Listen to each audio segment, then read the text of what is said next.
Puspitasari dengan NIM 11205818. Terima kasih. Perkenalkan, nama saya Putri Andriani, NIM saya 11200165. Perkenalkan, nama saya Bunga Rosa dengan NIM 112063. Perkenalkan, nama saya Amelia Cahya Ferani dengan NIM 1120350. Perkenalkan, nama saya Amelia Hidayani dengan NIM 112068. Assalamualaikum warahmatullahi wabarakatuh. Saya di sini akan menjelaskan tentang latar belakang. Di era globalisasi, masyarakat sudah dihadapkan pada dunia yang digital dan serba modern. Kita yang lahir di generasi ini seringkali disebut sebagai generasi milenial, generasi yang dituntut untuk mengikuti perkembangan teknologi pesat.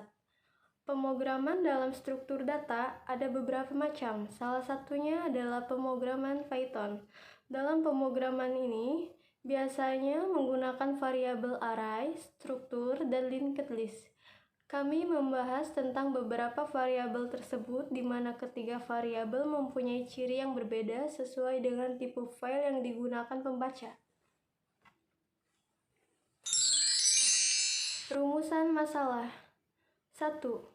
Apa itu struktur data? 2. Apa itu program penjualan? 3. Bagaimana menjalankan program penjualan di toko roti? 4. Apa manfaat dari program penjualan di toko roti? Alasan kami memilih tema ini adalah program ini dapat memantau perkembangan bisnis dan pemrograman ini dapat mempermudah kita untuk melakukan transaksi jual-beli. Database atau sering juga disebut basis data adalah istilah yang terbentuk dari dua kata berbeda. Selanjutnya, struktur data. Struktur data merupakan serangkaian pengetahuan tentang pemodelan data, pengetahuan tentang file, table, field, record, indeks, abstrak data, dan serangkaian konsep yang digunakan untuk membuat deskripsi struktur basis data.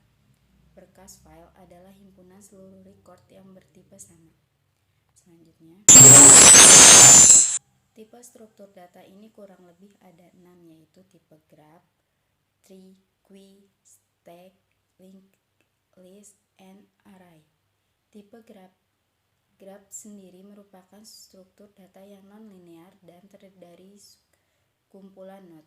Node-node tersebut disambungkan oleh suatu garis tertentu. Garis yang dimaksud bisa memiliki arah atau justru sebaliknya. Contoh untuk tipe ini yang sangat mudah Anda amati ialah jalur network di sebuah LAN, jalur telepon di suatu kota, dan lain sebagainya. Tipe struktur data. 2. Tipe tree. Seperti namanya, tipe yang kedua ini bisa diibaratkan dengan akar di suatu pohon.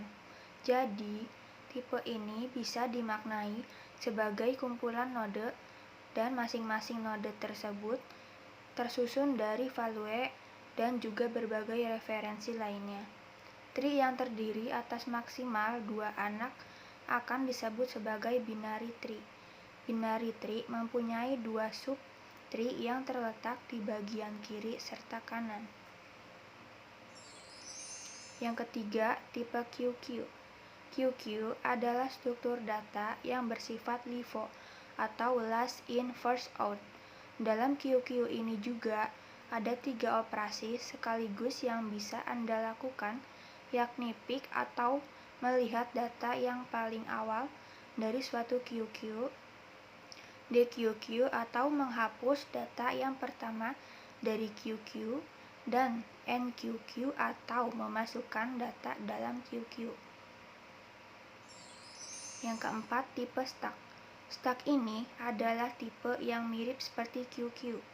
Tipe ini juga mempunyai sifat LIFO karena termasuk struktur data yang linear. Selayaknya QQ, dalam stack ini juga ada 3 jenis operasi sekaligus yang bisa dilakukan. Operasi pertama ialah pick atau memantau data teratas stack. Operasi kedua ialah pass atau yang bisa diartikan sebagai memasukkan suatu data baru dalam stack. Dan operasi yang terakhir ialah pop atau menghapus data yang paling atas dalam stack.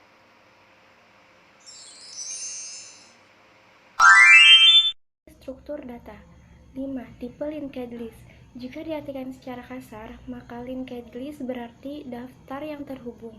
Sesuai dengan namanya, tipe 1 ini memang berupa potongan-potongan aneka macam data yang tersimpan secara acak. Berbagai potongan data tersebut akan ada dalam memori komputer dan data yang dimaksud memiliki referensi yang saling menunjukkan satu sama lain. Array. Array merupakan sekumpulan variabel yang memiliki tipe data yang sama dan mampu menyimpan beberapa nilai dalam satu variabel.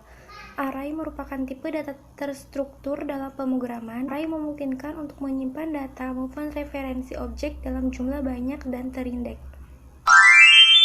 Cara membuat array di Python. 1. List dapat kita buat seperti membuat variabel biasa, namun nilai variabelnya diisi dengan tanda kurung siku.